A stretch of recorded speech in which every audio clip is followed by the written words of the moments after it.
Good morning. Good morning. Gee, it's great to start your day with coffee with Karma today. Good morning and welcome to Coffee with Karma and happy, I think it's International, could be National S'mores Day. And my name is Carma Spence, and I help executive coaches, business leaders, and consultants write, publish, and market client attracting books so that they can grow their businesses. And today I'm going to be talking about 5 science-backed ways to beat writer's block. Now, I'm going to put a caveat here at the beginning. These techniques will all work for some people at some points in time because and I go into this in great detail in this afternoon's podcast, The Author Switch, which goes live at 3 p.m. Central. um, where I talk about the 6 root causes of writer's block. So you need to understand your root cause in order to know which remedy is going to work for you. But these are all science-backed techniques that you can try out if they apply to your particular root cause. That's my caveat. You can try them if you don't know your root cause, it doesn't matter. It's up to you if you want to test the waters.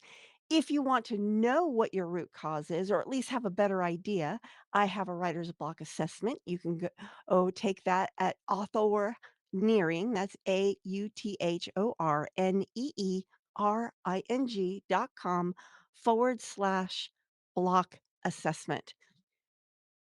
That's authorneering.com/block assessment. It's totally free and it will help you identify which of the 6 root causes are bothering you right now. I mean, I recommend taking whenever you're blocked, take the assessment because it can be a different block each time.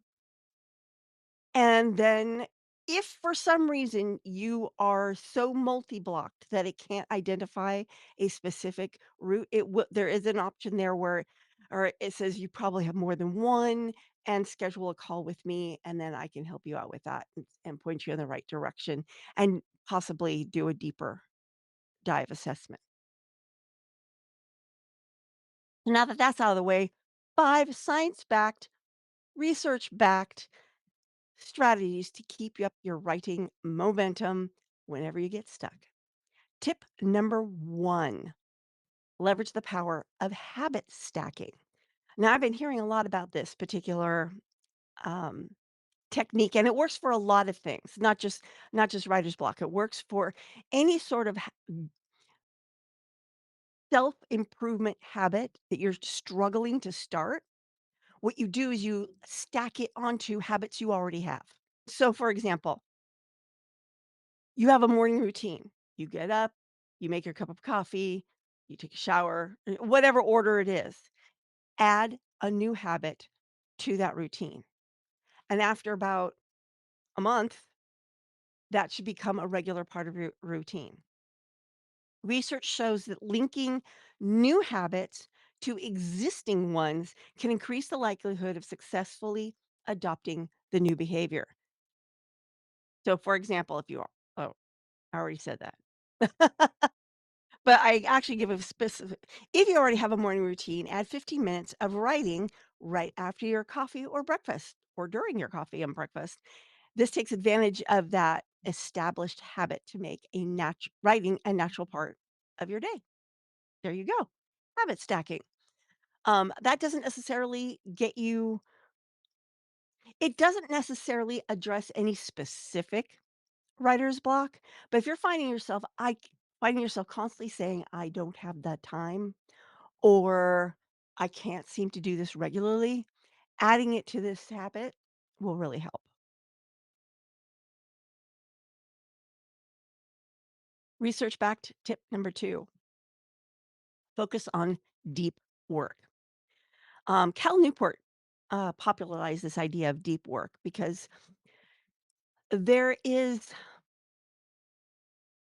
magic that happens when you can focus in for like a 1 to 2 hours of uninterrupted time. That means no phones, no emails, no children, no spouses, nothing.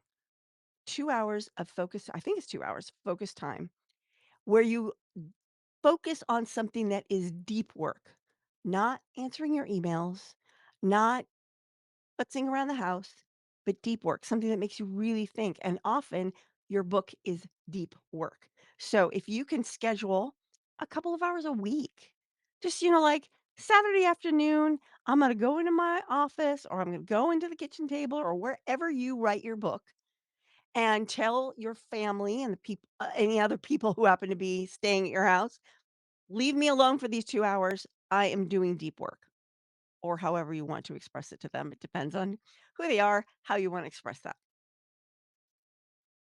Research back tip number 3, embrace breaks to sustain creativity. Now this may sound counterintuitive, but taking regular intentional breaks can help maintain momentum.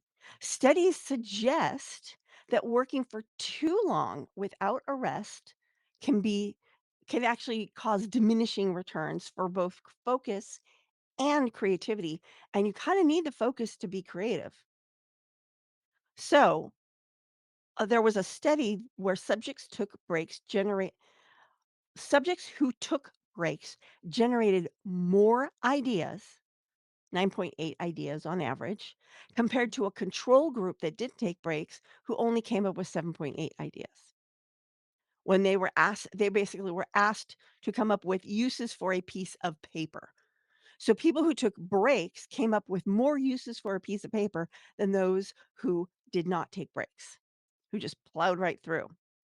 So I know this sounds almost the opposite of what I just said, but there's a nuance here. When you're focusing on the point with the deep work is not so much that you're 2 uninterrupted hours, it's that you're focusing on just a deep work project. You're not 2 hours of email or 2 hours of dusting the house or, something that's a lighter this is deep work that gets deep into your thoughtfulness, your reflection. You can take little breaks because that can be very tiring. But this is like taking breaks on any task, deep or otherwise. Also, another study found that subjects who took short breaks were able to maintain focus on a repetitive task for an hour, while those who didn't take breaks experienced noticeable performance drops. See how good this works. And a meta-analysis. Now, if you don't know what a meta-analysis is, a meta-analysis analyzes previous research. So if a meta-analysis comes up with a significant yes on something, it's pretty darn significant because what it does is it aggregates when you do a meta-analysis, you're studying all these research things and you're coming up what is the through line with all are they all saying the same thing? Are they all saying different things? If they're all saying different things, then probably this thing they're saying isn't we haven't landed on the right theory yet. If they all are coming up with the same results, then you've got something that's statistically relevant.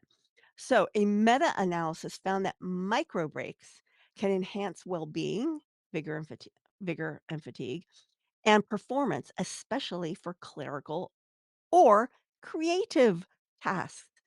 So, when I say take a break, it might be stop for a sip of coffee, mm, caramel macchiato, yum. Anyway, so there, small breaks. Tip number 4, backed by science. Break your project into smaller goals. Projects like books can feel overwhelming.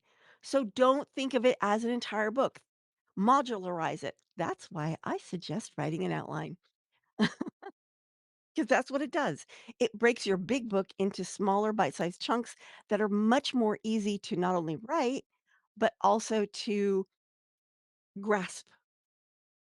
Your mind can wrap around a chapter much more easily than it can wrap around an entire book. Now, there is substantial research supporting the efficacy of breaking larger projects into smaller goals. This approach, often referred to as goal setting or task decomposition, which doesn't sound very good to me, but anyway, has been shown to have several benefits such as improved performance and productivity enhance focus and motivation, and a sense of accomplishment. Hmm. So there you go. Writing an outline can help you finish your book better. Embrace the turtle way. Embrace the turtle way. Don't go down writing rabbit holes. There you go. Okay, tip number 5, establish a consistent writing routine. Now, consistency is the key to maintaining momentum in writing. Now, a lot of people, when they hear that, they think, oh, I got to write X number of time a day, or I got to write it at the same time every day. That's not necessarily the case. This, again, take everything and make it work for you and how you function.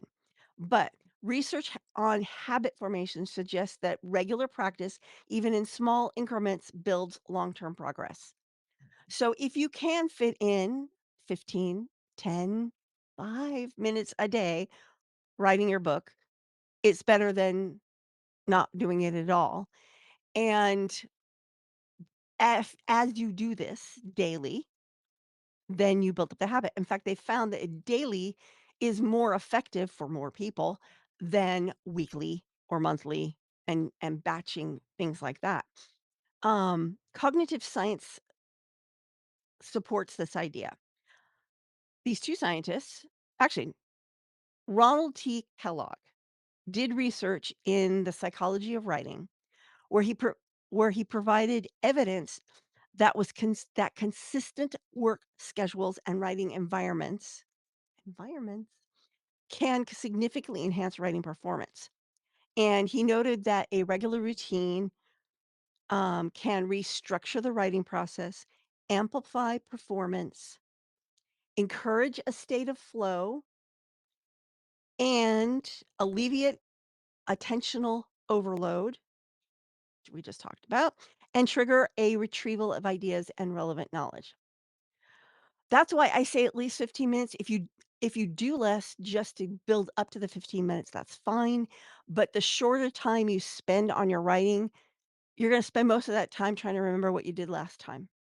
So you want a little bit, it's better to do 15 to 30 to an hour of writing time because then you do less of that stuff and you make more actual progress. But start where you are.